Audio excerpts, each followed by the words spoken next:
Cauliflower 65 அப்படி கேட்பாங்களா, அதை நான் வந்து இன்னைக்கு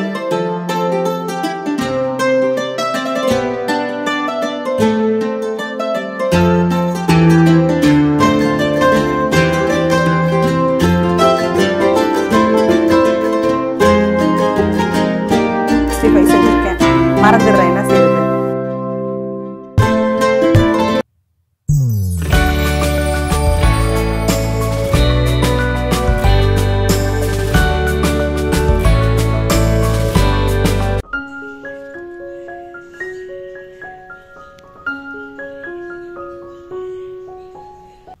ஹாய் ஃப்ரெண்ட்ஸ், இது முசுமி பொக்கிஷம். எல்லோரும் எப்படி இருக்கீங்க? நல்லா இருக்கீங்களா? இன்றைக்கி சண்டே ரொட்டீன் தான் உங்ககிட்ட ஷேர் பண்ண போகிறேன். எல்லா நாளுமே நம்ம காலையில் எழுந்திரிச்சு சமைப்போம்ல, சேம் அதே தான் சண்டேயும் வந்து இப்போ நான் வந்து சமைச்சு வச்சுட்டு தான் இன்றைக்கி போகிறேங்க. ஏன்னா வரும்போது லேட்டாக ஆகிடுது. சாப்பாடு வந்து வெளியே சாப்பிட்டாலும் யாருக்கும் வந்து செட் ஆகாது. நான்வெஜ்னால் மட்டும்தான் இறங்கும். அதனால் சமைச்சு வச்சுட்டு போயிடலாம் அப்படின்ட்டு தான் ரேஷ்மா வந்து நேற்றுக்கே சொல்லிவிட்டு, அம்மா நீங்கள் சமைச்சு வச்சுட்டே வந்துருங்கம்மா, எவ்வளோ நேரம் ஆனாலும் நம்ம வந்து வீட்டுக்கு வரும்போது மைண்ட் ரிலாக்ஸாக வருவாங்க, இல்லைனா சமைக்கணும் அப்படின்ற ஒரு மைண்ட்லேயே வந்துட்டுருப்போம். அதனால் நான் வந்து சந்தையில் இந்த தடவை வாங்கிட்டு வந்த காயை வச்சு தான் சமைக்கிறேன். எதுவுமே வந்து வாங்குறதுக்கு இல்லை. நான்வெஜ்னால் தான் நம்ம என்ன செய்வோம், பாவா நீங்கள் எழுந்திரிச்சு போய் வாங்கிட்டு வரீங்களா பாவா, என்ன பாவா சமைக்கலாம் அப்படி கேட்டுகிட்டே இருப்பேன். அதனால் நம்ம தான் இப்போ சமைக்கிறது வந்து வெஜ் இல்லை. அதனால் எழுந்திரிச்சேன், மடன்னு சமைக்க வந்துட்டேங்க. மஷ்ரூம் பாக்கெட்டு ஒன்று தான் வாங்கிட்டு வந்திருந்தார். சரி, அதோடு வந்து பச்சை பட்டாணி உரிச்சது இருந்தது, அது இல்லாமல் கொஞ்சம் கான் கொஞ்சம் இருந்தது. அதெல்லாம் போட்டு நான் வந்து பிரியாணி மாதிரி ரெடி பண்ணிடுறேங்க. கேரட் பீன்ஸு இல்லை, இருந்துச்சுன்னா நான் அதையும் சேர்த்துருப்பேன். உருளைக்கிழங்கு இல்லை, அதனால் உருளைக்கிழங்கும் சேர்க்கல. முந்தின நாள் இருந்த உருளைக்கிழங்கெல்லாம் செஞ்சுட்டேன். அதனால் பச்சை பட்டாணி, ஸ்வீட் கார்னு, மஷ்ரூம் எல்லாம் போட்டு பிரியாணி எப்படி நம்ம வந்து செய்வோமோ சேம் அதே மாதிரி தான் நான் ரெடி பண்ணியிருக்கேன். அப்போ தான் வந்து சண்டே வந்து ஃபுல் ஃபீல் ஆகுது. அப்போ தான் வந்து நான்வெஜ் சாப்பிட்ட மாதிரியான அந்த ஒரு பட்டை கிராம்பு வாசனை எல்லாம் வேணும் அப்படின்வாங்க ரேஷ்மா டேரனுக்கு. ஆமாங்க, சண்டேனா பிரியாணி மாதிரி நம்ம ஏதாவது ஒன்று சாப்பிட்ணும், ஃப்ரை மாதிரி ஒன்று சாப்பிட்டா அன்றைக்கி ஓகே, நான்வெஜ் சாப்பிட்ட ஒரு ஃபீல் வெஜ்ஜிலேயே வந்துடும். அதனால் பார்த்திங்கன்னா அன்னைக்கு வந்து ரேஷ்மா ஃபஸ்ட் டே காலேஜுக்கு போகும்போது ஸ்வீட் கார்ன் ரைஸ் செஞ்சு கொடுத்துட்டேன்ல, அதனால் இன்றைக்கி பிரியாணி மாதிரி தான் ரெடி பண்ணணுன்ட்டு ரெடி பண்ணுறேன். காலையில் டைமில் நல்லா ஜில்லுன்னு இருக்க மாதிரி இருக்குது. அதுக்கப்புறம் பொழந்து கட்டுது வெயில். நான் ஒரு சைடு பிரியாணிக்கு வந்து தண்ணியை வந்து சுட வச்சுட்டு செய்வேன். அப்படி செய்யும்போது சீக்கிரமாக சமையல் ரெடி பண்ணிடலாம். எனக்கு வந்து 9 மணிக்கு ப்ரேயரு. நான் அப்போ பார்த்துக்குங்க எத்தனை மணிக்கு நான் கிளம்புனா கரெக்டாக சர்ச்சுக்கு போகலாம். அதுக்கு டைம் பார்த்துட்டு தான் நான் காலையில் சீக்கிரம் எழுந்திரிச்சிட்டு 5:30 மணிக்கு எழுந்திரிச்சுன்னு வச்சுங்க, 5:45 எழுந்திரிச்சிருப்பேன். மடன்னு வந்து காயெல்லாம் நறுக்கி சமைக்க ஆரம்பிச்சிட்டேன். எல்லாரும் கிளம்பிடுவாங்க, நான் மட்டும் தான் கடைசியாக போய் குளிச்சுட்டு கிளம்புற மாதிரி இருக்கும். ஆனால் சமைச்சு வச்சுட்டு போகும்போது கொஞ்சம் ஃப்ரீயாக இருக்குங்க. அதனால தான் சமைச்சு வச்சுட்டு போகிறேன். நான் சமைச்சு வச்சுட்டு போகிறவங்களுக்கு தான் தெரியும், அது ரொம்ப கஷ்டமாக தெரியும்ல. அது ரொம்ப கஷ்டம்தான். நம்ம வந்து சமைச்சிட்டு சாப்பாடு கட்டி அமுச்சு விட்டுட்டு உட்காந்துப்போம். ஆனால் இது அப்படி இல்லையே, நம்மளும் எல்லாம் கிளம்பி போகணும். அதனால் சண்டே சமையல் ரெடி பண்ணிவிட்டு இதுக்கு வந்து நான் காலிஃப்ளவர் 65 செய்யலான் இருந்தேன். இவங்களுக்கு வந்து காலிஃப்ளவர் வேணான்ட்டாங்க. பேபிகார்ன் வாங்கிட்டு வந்தது இருந்ததில்ல, அதில் 65 செய்யுங்கம்மா அப்படின்னாங்க. அப்புறம் நம்ம வந்து ரைத்தா ரெடி பண்ணிடலாம் வெங்காய பச்சடிக்கு. அதில் இப்போ ரைத்தானாலே உங்களுக்கு வந்து வெங்காய பச்சடி செஞ்சாலே அதில் வெள்ளரி பிஞ்சு சேர்த்துக்குறோங்க. நீங்கள் அப்படி செஞ்சு பாருங்களேன். உங்கள் வெங்காய பச்சடி நான் செய்யும்போது வெங்காய பச்சடி மட்டும் செய்யும்போது மீந்து போயிடும். எனக்கு வேணாம் அப்படின்னு சொல்லி எல்லாரும் சொல்லிடுவாங்க. ஆனால் இந்த வெள்ளரி பிஞ்சு சேர்த்ததுலேருந்து யாருமே வேணான்னு சொல்ல மாட்டாங்க. ஆமாம், வெள்ளரி பிஞ்சு எங்கன்னு பார்த்தா வெங்காய பச்சடி வெள்ளரி பிஞ்சு எல்லாமே காணாம போயிடுது நான் சாப்பிடும்போது மட்டும். அந்த அளவுக்கு எல்லாருக்கும் பிடிச்சி போச்சுன்னா பார்த்துக்கோங்க. ஆமாங்க, அதோட ஃப்ளேவர் ரொம்ப நல்லாயிருக்கும். அதனால் நாங்கள் வந்து வெள்ளரி பிஞ்சு சேர்த்துட்டு தான் இப்போ வெங்காய பச்சடியே சாப்பிட்றது. இப்போ சீசனுக்கு கிடைக்கும் வெள்ளரி பிஞ்சு. அதனால் நீங்களும் வாங்கி ட்ரை பண்ணி பாருங்கள். வெள்ளரி பிஞ்சு வச்சுட்டு செஞ்சு கொடுங்க. அப்போ வெங்காய பச்சடி வேணான்றவங்க கூட சாப்பிட்ருவாங்க. அதனால் இப்போ பச்சடி செய்யாமல் இருக்கவே இல்லை. அது இல்லாமல் உங்களுக்கு கிளைமேட்டும் மாறிடுச்சுங்க. முன்னாடி கூலிங்காக இருக்கும்போது தான் கொஞ்சம் சளி பிடிச்ச மாதிரி இருக்கும். வெங்காயம் வந்து பச்சையாக சாப்பிடும்போது கொஞ்சம் தொண்டையில் ஒரு கரகரப்பாக இருக்கிற மாதிரி இருக்கும். இப்போ வெயில் காலம் வந்தனால அந்த மாதிரி இருக்காதுல்ல. அதனால் எல்லோரும் வெள்ளரி பிஞ்சு வச்சு வெங்காய பச்சடி செஞ்சால் போதும், எல்லாம் வந்து வேஸ்ட் ஆகாமல் காலியாகிடுது. நான் அப்படியும் கம்மியாக தான் செய்வேன். ஒரு சைடு பார்த்தீங்கன்னா பிரியாணி ரெடி ஆகிடுச்சு. தம் போட வேண்டியதான். தம் போடும்போது நான் எப்போவுமே சின்ன ஸ்டவ்வில் வச்சுப்பேங்க.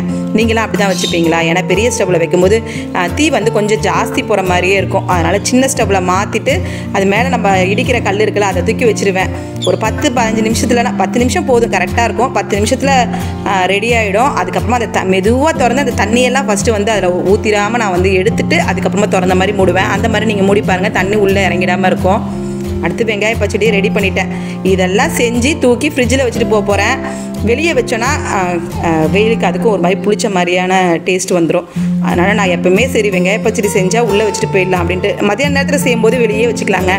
நாங்கள் மதியானம் தான் வந்து நான் வரவே எனக்கு தெரிஞ்சு 1 மணி ஆகிடும். அப்போ வந்து அது வரைக்கும் நமக்கு வெயிலில் கிச்சனில் இருக்கிற அனலுக்கு உங்களுக்கு வந்து ஒரு மாதிரி பிடிச்ச மாதிரி ஆகிடும்ல. அதனால் ஃப்ரிட்ஜில் தான் எடுத்து வச்சுட்டு போகிறேன். பேபிக்கானே க்ளீனாக கழுவிட்டு இந்த மாதிரி ரவுண்டாக ஷேப்பில் கட் பண்ணிவிட்டு நம்ம வந்து சிக்கன் 65க்கு எப்படி மசாலா சேர்ப்போம் அதே மாதிரி தான் நான் வந்து சேர்த்துக்கிறேன். இதை தண்ணியில் போட்டு ஒரு கொதி விட்டு எடுக்கலாம் அப்படின்னு நினச்சேன். அப்படி கொதிக்க வச்சு எடுத்தோன்னா அதோடய ஃப்ளேவர் போயிடும். அதனால் நான் அப்படியே மசாலாவை கலந்துக்கிட்டேன். இப்போ நம்ம பிரியாணியும் ரெடி ஆகிடுச்சிங்க. அவ்வளோதான், அதையும் ஸ்டவ் ஆஃப் பண்ணி வச்சிடுறேன். ரேஷ்மா டேரனுக்கு கேட்டேன், நீங்கள் காலைல பிரியாணி சாப்பிட்றீங்களாண்ணே? எங்களுக்கு மத்தியானம் சாப்பிட்றது தான் பிடிக்கும். காலைல சாப்பிட்டாச்சுன்னா அப்புறம் மத்தியானம் இன்ட்ரெஸ்ட்டாக இருக்காதான். அதனால் சரி ஓகே அப்படின்னு சொல்லிட்டு அவங்க 2 பேருக்கும் நூடுல்ஸ் தான் ரெடி பண்ணி தர போகிறேன். 2த்தையும் ரெடி பண்ணிட்டேன். கிச்சன் கவுண்டர் டாப் எல்லாம் தொடச்சிட்டு எல்லா பாத்திரத்தையும் தேய்ச்சி வச்சுட்டு நான் வந்து கிளம்பணும். அப்படியே போட்டுட்டு போகவே மாட்டாங்க. எப்பயுமே சரி கிச்சனில் அப்படியே போட்டுட்டு போகவே மாட்டேன். பாருங்கள் எப்படி இருக்குது பாருங்கள். ஏன்னா எனக்கு கிச்சன் கவுண்டர் டாப் சின்னது, அதனால் அப்படி தான் இருக்கும். அதெல்லாம் வந்து செஞ்சு முடிச்ச பிறகு க்ளீன் பண்ணி வச்சுட்டு போகிறது தானேங்க. ஆன் த ஸ்பாட்டில் எல்லாத்தையும் திருப்பி நான் எங்கே மாற்றி வைப்பேன். அதனால் நான் எப்படி இருக்குதோ அதை அப்படியே தான் உங்ககிட்ட ஷேர் பண்ணுறேன். கிச்சனில் நம்ம சமைக்கும் போது எல்லாமே அப்படி தான் இருக்கும். எல்லா காய்கறியும் கவரில் போட்டு வச்சுருப்போம், எடுத்து வைக்கும்போது அப்படி தான் இருக்கும். இப்போ பாருங்கள் கிச்சனில் எல்லாத்தையும் க்ளீனாக தொடச்சி கிடச்சி எல்லாம் பண்ணிட்டேன். அடுத்து ரேஷ்மா டேரனுக்காக நூடுல்ஸ் தான் ரெடி பண்ணுறேன். இட்லி தோசைலாம் வேணான்னு சொல்லிட்டாங்க. சரி ஓகே அவங்க 2 பேருக்கு மட்டும் நூடுல்ஸ் செஞ்சு கொடுத்துலாம். ஏன்னா டேரனுக்கு நேற்று நூடுல்ஸ் செஞ்சு கொடுத்தனால ரேஷ்மா எனக்கு நூடுல்ஸ் தான் வேணும்னு சொல்லிட்டா. அதனால் அவளுக்கு நூடுல்ஸ் செஞ்சு அப்புறம் டேரனும் என்ன சொல்லுவான், எனக்கு நூடுல்ஸ் தான் வேணும்னுவான். அதனால் அவங்களுக்கு செஞ்சு கொடுத்து எல்லா பாத்திரத்தையும் தேய்ச்சி கழுவி க்ளீன் பண்ணிவிட்டு நான் சர்ச்சுக்கும் கிளம்பிட்டேங்க. விறுவிறுப்பாக போகும். எப்படின்னா உட்காரலாம் முடியவே முடியாது. நான் உட்கார்றதே இப்போ வந்து கிளம்பி போகும்போது தான் உட்கார்ற மாதிரி இருக்கும். மாதிரி இப்படியே பறந்துட்டு ஆமாம் இப்படி தான் எல்லா நாளுமே போகுது. இப்போ சண்டேஸும் இப்படி ஆகிற மாதிரி இருக்குதுன்னா நான் ஃபஸ்ட் ப்ரேயர் போயிட்டு இருந்தேன். நான் நடுவில் 2 நாளாக நான் 2 வாரமாக நான் வந்து ஃபஸ்ட் ப்ரேயர் போகிறேன். அடுத்து எங்கள் பாபாவுக்கு கொஞ்சம் வேலைலாம் இருக்குது. அதனால் வந்து செகண்ட் ப்ரேயர்லேருந்து ஃபஸ்ட் ப்ரேயருக்கு மாற்றியாச்சு. ஃபஸ்ட் ப்ரேயரில் பார்த்தீங்கன்னா அவ்வளோவா வந்து வேலையே இருக்காது. ஏன்னா நம்ம காலைல காஃபி மட்டும் தான் போட்டு குடிச்சிட்டு சர்ச்சுக்கு கிளம்பிடுவோம். ஹாய் ஃப்ரெண்ட்ஸ், இன்றைக்கி காலையிலேயே சமையல் ரெடி பண்ணிட்டு போயிட்டேன். இன்றைக்கி வந்து காலிஃப்ளவர் 65 அப்படி கேட்பாங்களா, அதை நான் வந்து இன்றைக்கி பேபிகார்ன் 65 செஞ்சுருக்கேன். மறந்துடுறேன் என்ன செய்கிறது. பேபிகார்னில் வந்து 65 ரெடி பண்ணியிருக்கேன். ஒரு தடவை இதை வந்து நம்ம ஹோட்டலில் சாப்பிட்டோன்னா ரேஷ்மா ஒரு தடவை நாங்கள் செஞ்சோம், ஒரு தடவை செஞ்சுருக்கோம். ஆமாம், அதனால் இந்த தடவை சரி 65 இதை வந்து செஞ்சுருவோம். சரி ரைஸுக்கு வந்து வச்சு சாப்பிட்ற மாதிரி இருக்கட்டும் அப்படின்ட்டு நல்லா பொரிச்சிடலாங்க. அரிசி மாவு, கார்ன்ஃப்ளவர் மாவு, அரிசி மாவு, கார்ன்ஃப்ளவர் மாவு, சிக்கன் 65 மசாலா, கொஞ்சமாக மிளகாய் தூள், இஞ்சி பூண்டு பேஸ்ட்டு, அப்புறம் லெமன், அவ்வளோதான், வேறு ஒன்றும் இல்லை. நான் இதை தண்ணியில் போட்டு கொதிக்க வச்சுட்டு எடுத்து செய்யலான்னு நினச்சேன். அதோடைய அந்த ஸ்வீட் டேஸ்ட்டே போயிடுங்க. அதனால் நான் தண்ணியில் போட்டு எடுக்கலை, அப்படியே வந்து மசாலா பரட்டி வச்சுட்டேன். எப்படி இருக்குன்னு பார்ப்போம்மா ஒரு தடவை. ரேஷ்மாக்கு ஃபஸ்ட்டு சொல்ல கொடுப்போம். ரவுண்டாக கட் பண்ணிக்கிட்டேன்.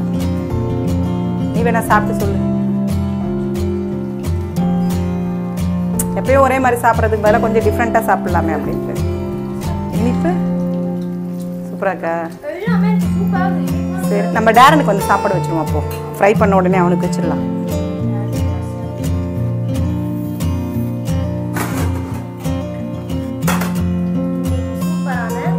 மஷ்ரூம் பிரியாணி நான் வந்து இப்போ சிம்மில் வச்சு சூடு பண்ணேன். கொஞ்சம் சூடாக சாப்பிட்டா தான் நல்லாயிருக்கும்.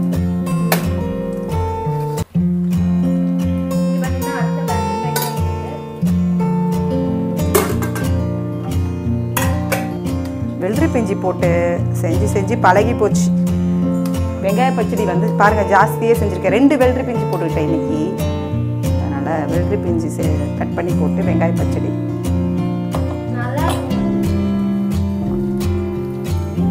நான் வந்து மீடியமாக வச்சுருக்கேன். சிம்மிலேயே வைக்காமல் மீடியமாக வச்சுருக்கேன். நம்ம டேரனுக்கு வச்சு கொடுத்துடலாம்.